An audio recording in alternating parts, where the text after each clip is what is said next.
Israeli warplanes continue bombing various areas across Lebanon.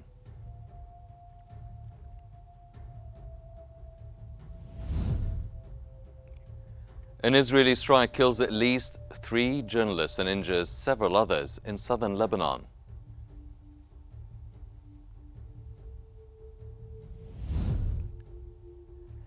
And Russian President Vladimir Putin says Russia is ready for reasonable compromises with Ukraine.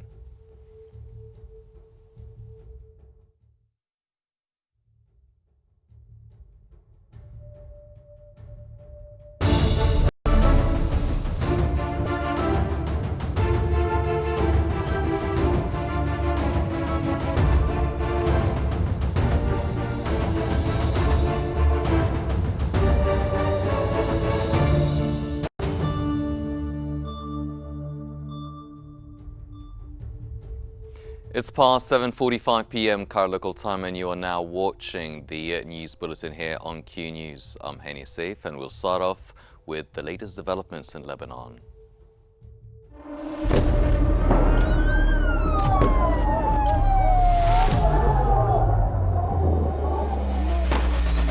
كل المستهدفين هن مدنيين. وضع شيء مرعب، شيء بخوف.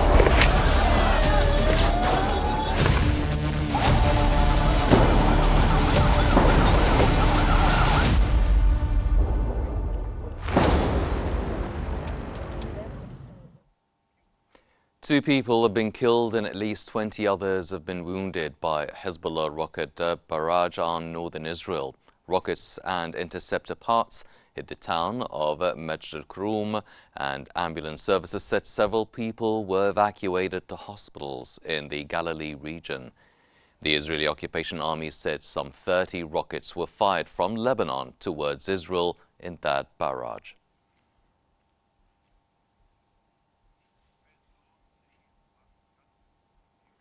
Israeli warplanes have continued bombing various areas across Lebanon, intensifying their strikes on Beirut's southern suburb. Lebanese media reports that the suburb experienced approximately 12 airstrikes during the night.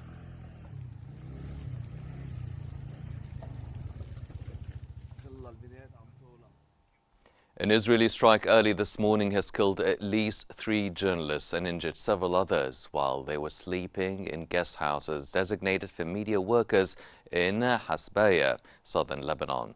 The strikes mark the deadliest day for media workers in a year of hostilities between Israeli occupation forces and Hezbollah. 5 journalists had been killed in previous Israeli strikes in Lebanon during the conflict.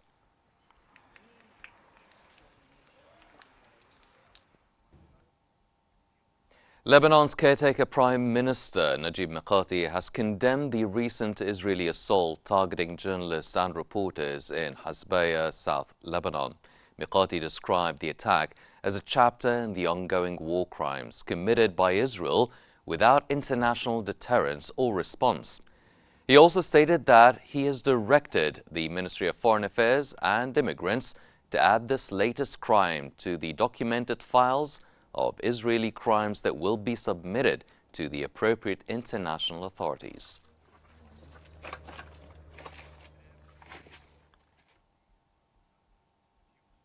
Egypt's media giant United Media Services has extended its wishes for the safety of Al Qahira News crew in Lebanon after a cameraman was injured in an Israeli airstrike on the journalist's residence in Hasbaya, southern Lebanon.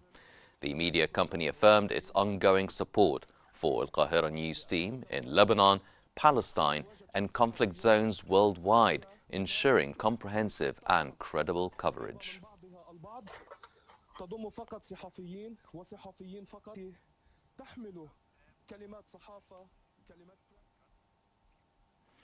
With Gaza devastated and over 43,000 dead, Israel has intensified operations along its northern border with Lebanon, escalating violence and humanitarian crises as leaders call for urgent restraint and dialogue. With Gaza in ruins and nearly 43,000 Palestinians dead, hundreds of thousands more have been displaced from their homes. Israel has now shifted its focus to its northern border with Lebanon escalating military operations in both Gaza and Lebanon. The Israeli occupation forces claim their operations target the dismantling of Hamas and Hezbollah's capabilities and infrastructure. However, as their strikes reach the heart of central Beirut, it becomes evident that Israel's objectives are far from what they stated. In the wake of Yahya Sinwar's death, Hamas has vowed retaliation, threatening further escalations and reaffirming its commitment to resist Israeli forces. This has led to a significant increase in violence, characterized by intensified airstrikes in Gaza and artillery fire directed at southern Lebanon. Civilian casualties are mounting, raising international alarm over the humanitarian crisis in the region. Aid organizations are urgently calling for ceasefires to facilitate humanitarian assistance, but the escalating conflict complicates these initiatives. As tensions remain heightened, leaders from regional and global spheres are urging restraint and advocating for a return to dialogue to avert further escalation. The ongoing situation continues to evolve, with Hezbollah demonstrating resilience, highlighting the complexity of the conflict and the challenges in achieving peace. Around 70 government delegations and 15 international organizations have met in Paris, aiming to raise at least 500 million euros in humanitarian aid and push for a ceasefire. Lebanon's Najib Mikati said international support would be needed to shore up the army, including new recruits, and to rebuild the country's destroyed infrastructure. The sequence of the stability equation is, first, an immediate ceasefire. Second, U.S. Secretary of State Antony Blinken has pledged to work with real urgency for a diplomatic resolution in Lebanon. After meeting Lebanon's Prime Minister in London, Blinken said that there is a sense of real urgency in getting to a diplomatic resolution and fully implementing the UN Security Council Resolution 1701. He also urged Israel to spare civilians.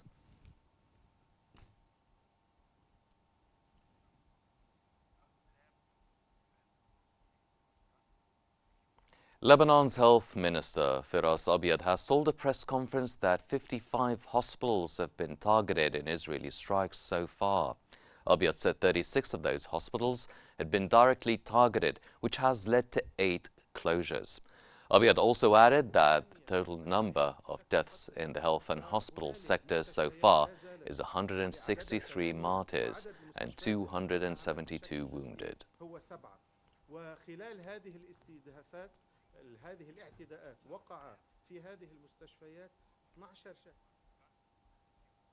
And for more analysis, I'll hand you over to Mark in our newsroom. Mark, over to you. Thank you, Hani. Now, to discuss the escalating tensions in Lebanon further, we are joined by Ali Yahya, a political and strategic researcher who is joining us on the line. Thank you very much for being with us. The first question, how do you assess the humanitarian and military situation on the ground in Lebanon?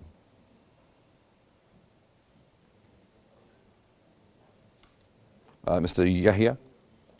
Mr. Yahya, I'm sorry, I think you didn't quite hear the question. I want to ask you, how would you assess the humanitarian and military situation on the ground in Lebanon?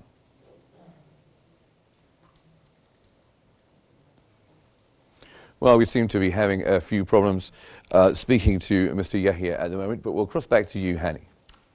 Thank you, Mark. The Disaster Risk Management of Beirut Governorate has announced relocating displaced people living in tents along Beirut's coastal Corniche to a shelter facility in the Qarantina area, housing more than 400 individuals. The statement also highlighted that a second phase to accommodate the remaining displaced individuals from the Corniche will be completed within the coming days. This relocation is part of an ongoing effort, with the new shelter being prepared according to a pre-compiled database of families living in public spaces.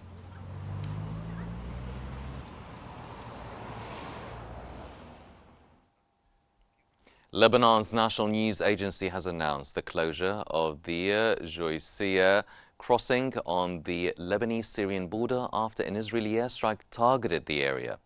The strike halted the movement of vehicles and trucks. Earlier this month, An Israeli airstrike hit near the main border crossing point for people fleeing the escalating bombing and ground campaign in Lebanon for neighboring Syria, destroying a section of the road and effectively cutting off vehicle access.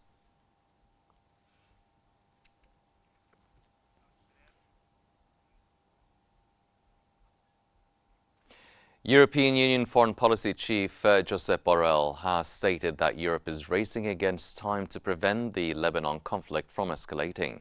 Borrell asserted that restoring Lebanese sovereignty requires deploying the national army to the south, adding that external interests have hindered the implementation of UN Resolution 1701. Almost 80 million euros will be donated for humanitarian support alone. The Israeli occupation army has conducted a series of airstrikes across southern Lebanon, resulting in many casualties and the destruction of 4 buildings. Around 13 airstrikes targeted Beirut's southern suburbs overnight. Meanwhile, Israeli airstrikes continued on villages in the Tyre and Bin Jbail districts in southern Lebanon.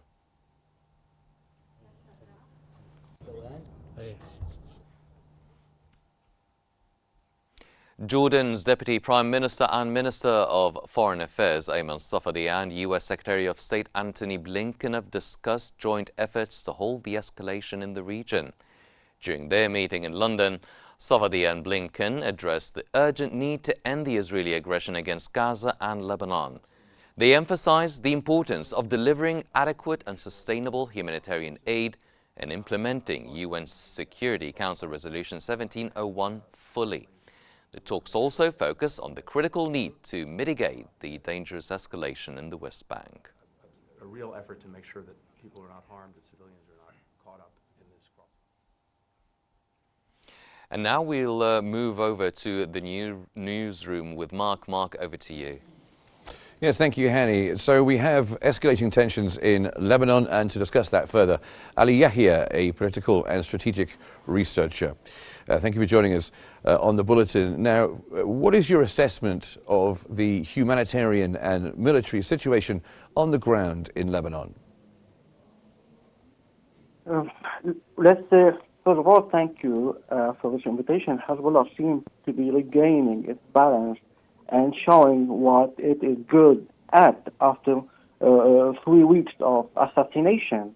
Now we can say that a deadly war of attrition for the Israeli army is happening in southern of Lebanon. Until now, the Israeli army is still trying to occupy some of the village like Kafakela, Odessa, Aitarun, and many other villages, but they couldn't until now take control completely over any of these villages. Today, just today, the Israeli army lost 7 Merkava and dozens of Israeli soldiers. So the situation in south of Lebanon is going to go to more confrontation in the next few weeks. Okay, and we've been talking about the Paris conference. What are the most important decisions and recommendations reached at the Paris conference to support Lebanon?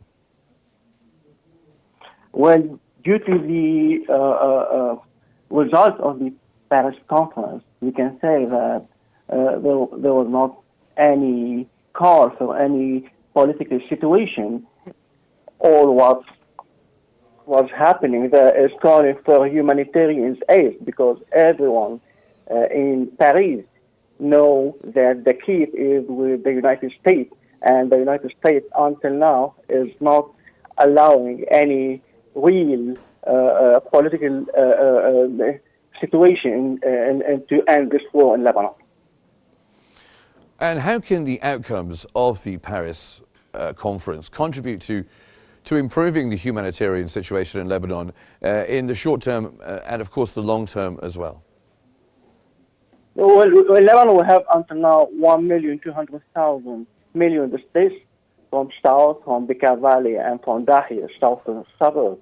So now Lebanon needs humanitarian aid, as many of villages in south of Lebanon is getting destructed by the Israeli army. And as we see, Israel army, the IDF, is trying to attack even the universe, so they will not be witness Okay. of what's happening in South Lebanon. Okay, and in your view, what more of a role could the international community take in supporting Lebanon? And the war, no one in Lebanon wants to complete with this war. I mean, even Hezbollah, he didn't want to go to a complete regional war in the situation, but let's hope that the next few weeks and the negotiation that has happened between Nabi Berri and Mikati and the American convoy Hochstein will go to a soon end, but I don't think that this will happen, unfortunately. Well, thank you very much for joining us, Ali Yahya, who is a political and strategic researcher joining us from Beirut. Thank you very much for being with us. Back to you, Hani. Thank you, Mark. And now we move from Lebanon to the latest developments in Gaza.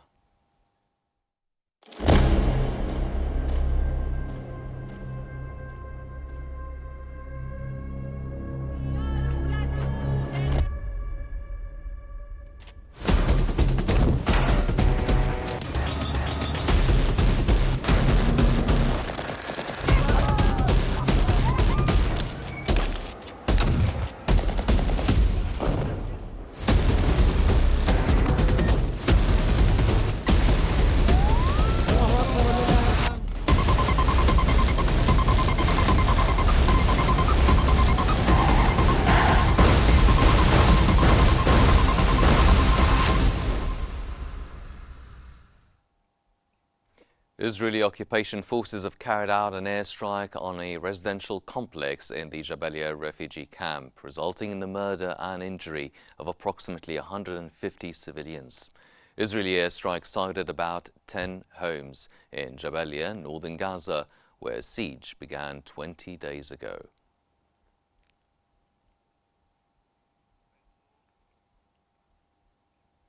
Israeli occupation airstrikes have killed 38 people in Gaza, including women and children. Local sources reported that the Israeli occupation forces targeted a residential home in the Al-Manara area of Khan Yunis. The deaths reported by Gaza health officials were the latest in the southern Gaza city of Khan Yunis, where people have in recent days lined up for bread outside the city's only bakery in operation.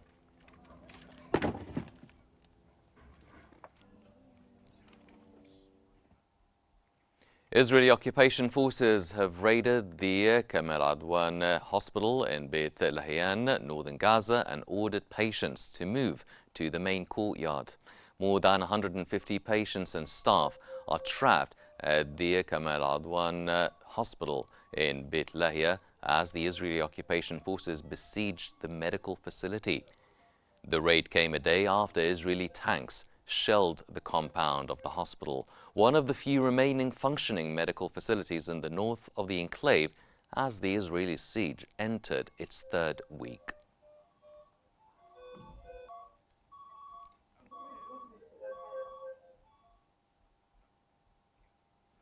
And now we'll move to Russia and Ukraine and the latest developments there.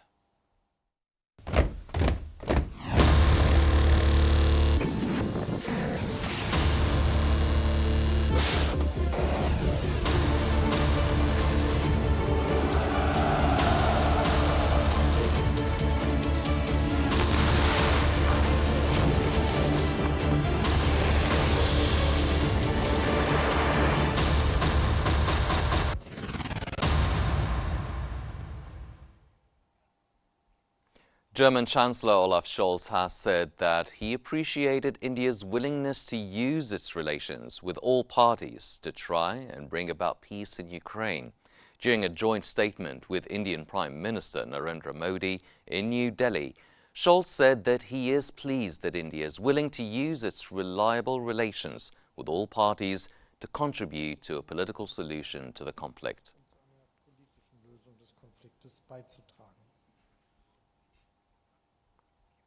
Russian President Vladimir Putin has said in an interview that Russia was ready for reasonable compromises with Ukraine.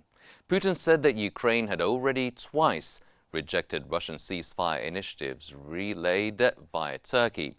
He added that Russian forces were advancing along the front. Putin also stated that Russia was not going to make any concessions over the conflict and that it was premature to talk of any agreements with Kiev.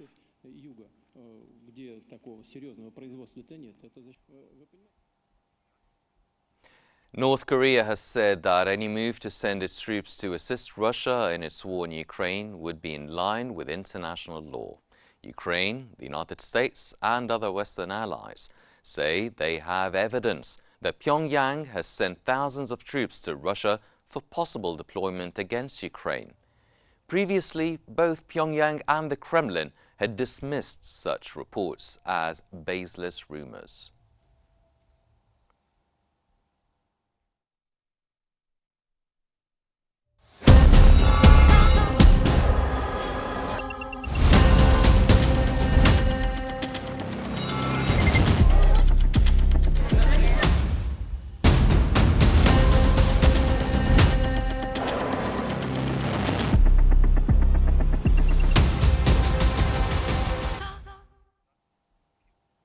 The economic news: in Russia, the central bank hiked its key interest rate by 200 basis points to 21%, the highest level since February 2003. The central bank's recent report indicated that seasonally adjusted inflation rose to 9.8% in September from 7.5% in August. The regulator noted that looking ahead, the risks associated with inflation are primarily leaning towards pro-inflationary influences.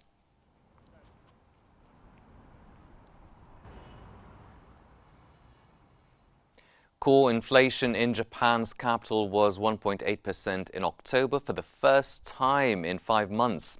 The core consumer price index, excluding fresh food, rose by 1.8% year-on-year, down from a 2% increase in September, but surpassing the median market forecast of 1.7%.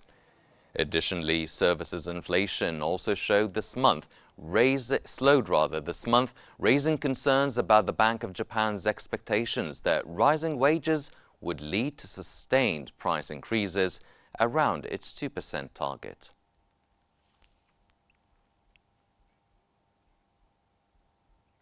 German Chancellor Olaf Scholz, speaking at the 18th Asia-Pacific Conference in New Delhi, has emphasized the need for rapid progress in free trade agreement talks between India and the European Union. He noted that if both sides collaborate effectively, a deal could be reached in months rather than years. India and the EU agreed in 2022 to revive negotiations, initially aiming to finalize the agreement by the end of 2023, but significant progress has been stalled, partly due to India's concerns over irrational European Union standards. If we work on together on this, Prime Minister. Global shares had a mixed performance as investors await the outcome of U.S. elections next week. In the United States, the S&P 500 rose 0.8% and the Dow Jones Industrial Average went up by 0.4%. The Nasdaq Composite traded 1.3% higher. In Europe, Germany's DAX dropped 0.1%, France's CAC 40 lost 0.4%, and Britain's FTSE 100 edged 0.1% lower. In Asia, Tokyo's Nikkei 225 index lost 0.6%, Hong Kong's Hang Seng added 0.6%, Shanghai's Composite gained 0.4%, and South Korea's Kospi edged up 0.1%.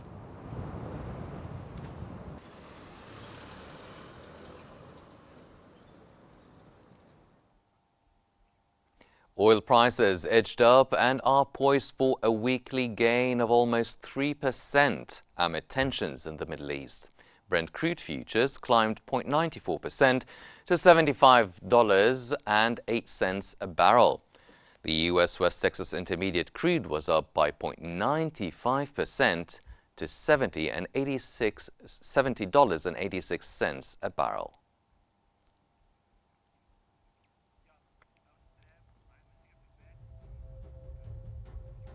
That brings us to the end of our news bulletin for this hour, but here's a reminder of today's main stories. Israeli warplanes continue bombing various areas across Lebanon.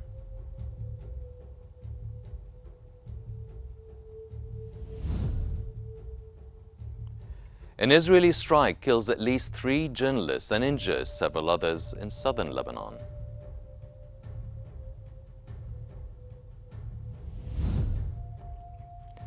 And Russian President Vladimir Putin says Russia is ready for reasonable compromises with Ukraine.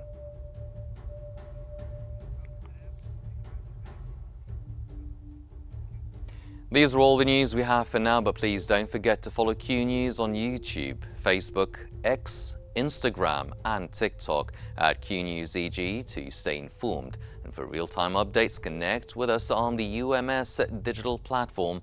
Watch it. I'm Henny Saif. Thank you for joining us.